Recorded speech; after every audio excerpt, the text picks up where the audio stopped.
Here's a question, Pierre. Just off the back of the by-election where the Liberals won, held on to both seats. Now, this is Toronto Centre, but this is shows. You know, at least the centre where Toronto is holding. Centre holds. Watch this. Pierre Poilievre's coming up. Thank you, Mr. Speaker. Tunney's Pasture is a daycare centre in Ottawa. It's not for profit. Their landlord recently increased the rent to $14,000 a month, forcing this daycare to close. But here's the clincher. Guess who the landlord is? The Government of Canada. Now, it is unbelievable that a government would allow this to happen. You know what really sucks is when your daycare center shuts down in the middle of a pandemic. Will the Prime Minister admit that his words on childcare were again just empty promises? Right Honourable Prime Minister. Mr. Speaker, we will be looking into this situation because indeed it is alarming, and I thank the member of the opposition, the member of the New Democratic Party for bringing that up. I also want to highlight that we have been working closely with the provinces on moving forward on childcare. We know that childcare is not just a social necessity, but an economic necessity. This pandemic has shown that the cost on women for having to make choices, impossible choices between caring for their kids or seeing their kids cared for and getting back to work needs to come to an end. That's why we're moving forward on childcare. Honorable député de Chicoutimi-Le-Fjord. Monsieur le Président. The honourable member for Chicoutimi-Le-Fjord. This morning, we've seen that when public servants who are part of the same team are not able to understand each other because bilingualism has been put aside during the pandemic, it leads to chaos and a lack of mutual understanding. And that's what we've seen in the application of assistance measures. So a simple question. Is the lack of bilingualism in the public service to blame for the lack of consistency in assistance measures? The Honourable Minister. Thank you, Mr. Speaker. I'm very pleased to answer this question. It's an important question. Since I am a Francophone and from Quebec myself, I think we all understand that the position of French in the public service is essential, not only for public servants to be able to do their work, but also to be able to serve Canadians in the language of their choice. And we will continue to work closely with the public service to ensure that everyone knows that the right to work in French is an essential one. The Honourable Member for Chicoutimi-Le-Fjord. Mr. Speaker, I don't know if we're talking about the same thing here, but there have been video conferences entirely in English with documents that were never translated. And in the time of COVID, Francophones in public health feel more and more isolated. And it's not like the government isn't aware of this. The Official Languages Commissioner raised the problem, but once again, the Liberals didn't do anything. What is the message we're sending to Francophones working in public health? Get organized. Make it work. Why did the government ignore the Official Languages Commissioner? The Honourable Minister. Thank you very much. I'd like to thank my colleague for being able to discuss this important issue. I agree that the right to work in French in the public service is essential. But unlike him, I recognize that we work very well with the Commissioner for Official Languages, and we will continue to do so. Because the Commission for Official Languages is crucial to ensure that in the public service, we always respect the right to work in the language of your choice. Lisker. Mr. Speaker, I'm sure that the Prime Minister gets hundreds of requests to meet with Canadians from right across the country, and I'm sure that because the Prime Minister's time is precious, he must make deliberate decisions on who he meets with and why. With that in mind, why did the Prime Minister choose to meet with multiple Chinese Communist Party elites who have apparent links to gangs, illegal casinos, and organized crime here in Canada? Good question. Honourable Minister.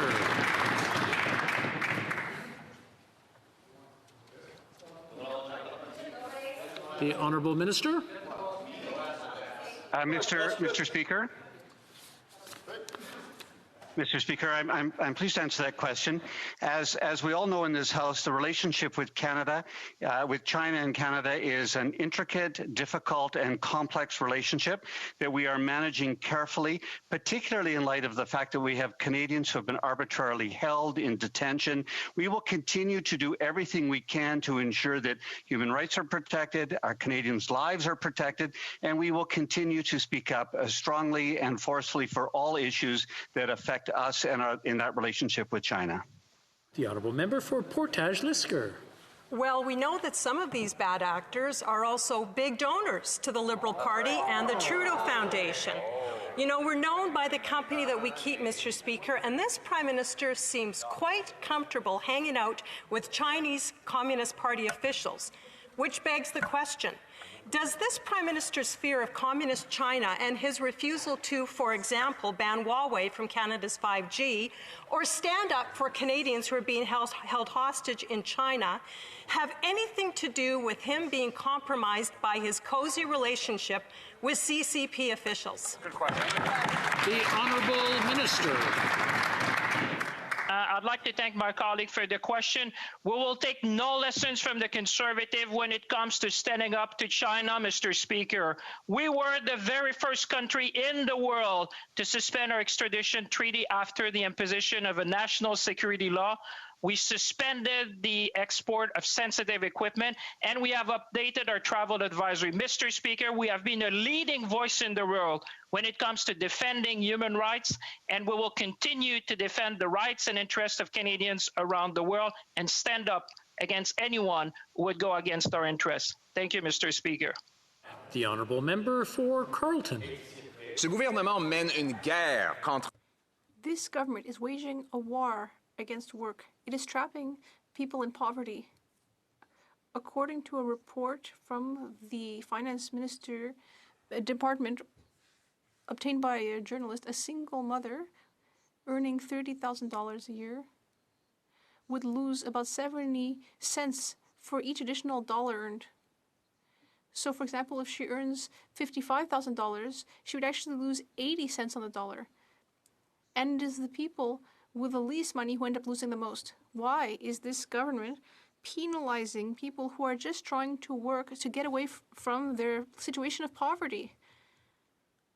The Honourable Minister. A wolf in sheep's clothing. I never thought I'd see one on the floor of the House of Commons. The reality is, when we put forward measures to actually cut taxes for the middle class and raise taxes on the wealthiest 1%, that member voted against it. When we changed the Canada Child Benefit to put more money in the pockets out of middle class families and stop sending childcare checks to millionaires, that member voted against it. And with respect to the measures we put forward in this pandemic to ensure that middle class and low income families could keep food on the table and a roof over their heads, that member stepped up to the microphone and said an approach of big fat government programs wouldn't help Canadians. Those workers deserve to know that their government will have their backs, and that's precisely what we're going to do. L'honorable député de Carleton. Well, that member is a sheep in wolf's clothing. But, Mr. Speaker, speaking of creatures that don't actually exist, you know, he speaks about this so-called middle-class tax cut. Well, the report from the Finance Department says that its effects are, quote, difficult to spot. So it's kind of like the Loch Ness Monster. Big, notorious, spoken of often, but no evidence it actually exists. Now, Mr. Speaker, what the report does say is that when poor people in this country get up and go to work, this government takes more in clawbacks and taxes than they're allowed to keep of that extra Canadian dollar. Why are they punishing work? The Honourable Minister.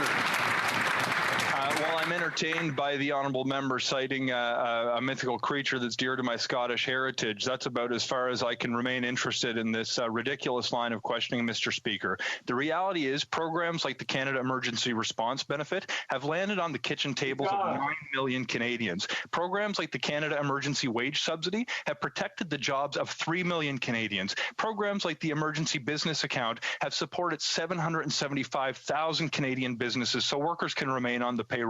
The reality is, Mr. Speaker, when it comes to supporting low-income workers, we are looking out for their interests and, more importantly, advancing programs that are actually helping them get by during a time of unprecedented difficulty.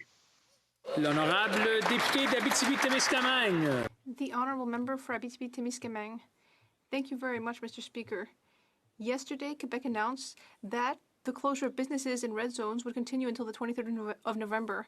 We are now in the second month of the second wave, and there are still entire industries that are still waiting for fixed cost assistance from Ottawa for the first month. The government did not help businesses during the first wave, and the government wasn't there during the beginning of the second wave. Businesses may go bankrupt. I want a date. When is the government going to table a program to help businesses in Quebec with their fixed costs? The Honourable Minister. Thank you, Mr. Speaker. Our businesses are facing difficult times, especially those in red zones. With that in mind, we hope to work in collaboration with the Bloc Québécois. We want to present a new approach to commercial rent to help renters directly, to support SMEs through loans of $60,000 with a forgivable portion of $20,000, as well as the extension of the wage subsidy program. And I hope to work with my colleague, the Honourable Member. Thank you, Mr. Speaker, but I didn't hear a date. I'll give you a date. On the 11th of April, the Bloc included a section in a motion on assistance to fixed costs for businesses, and the government voted for that, and yet, since then, all they've come up with is an unhelpful rent program, which businesses were not able to use. And now, we're in the second month of the second wave. We can't have an off-the-cuff approach. We need to take action. We want a date. When are we finally going to see this assistance for businesses, Mr. Speaker? The Honourable Minister. Thank you very much, Mr. Speaker. The reality is that the governments of Quebec and Canada are working well together on economic measures, and the Quebec Economy Minister thanked the Canadian government for all of the assistance offered since the beginning of the pandemic. Because entrepreneurs, whether in a BTB-Témiscamingue, my colleague's riding, or in a Hunsey-Cartierville, elsewhere in Quebec, throughout the country, we've been there from the very beginning with help, loans, liquidity. Some of the loans are forgivable, some are grants and assistance for fixed costs. We've been there from the beginning and we will continue to be there. Thank you. The member for Calgary Nose Hill. Radio Canada reported that the Liberals signed contracts that gave the United States and Britain first access to vaccines ahead of Canadians. Potential vaccines from Novavax, AstraZeneca, Pfizer, and Moderna all report a minimum 3-month delay for Canadians in favor of Americans and the Brits. Are the Liberals worried about producing documents related to the COVID vaccine because they know it will show that they've signed contracts that put Canadians at the back of the line, like they did with rapid testing? The Honourable Minister.